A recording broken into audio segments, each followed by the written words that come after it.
इधर प्रतियोगी का मनोबल बढ़ाने आए the current singing sensation Zubeen Garg. अभी तक हम इंडियन आइडल के जितने भी सिटीज में जा चुके हैं, there is only one song that is on the tip of everybody's tongue, one favorite song, which is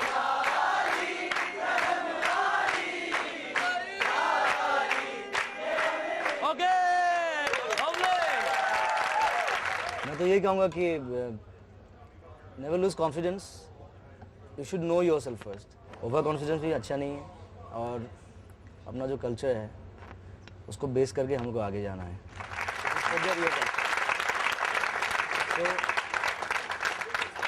that's my advice and my best wishes are always with you. जाने क्या चाहे मन बावरा अखियन मेरे, सावन चला अखियन मेरे। जब जुबिन कंटेस्टेंट्स का हौसला बढ़ा रहे थे तो जबलपुर से आई जीनिया कुछ पी रही थी, पर क्या?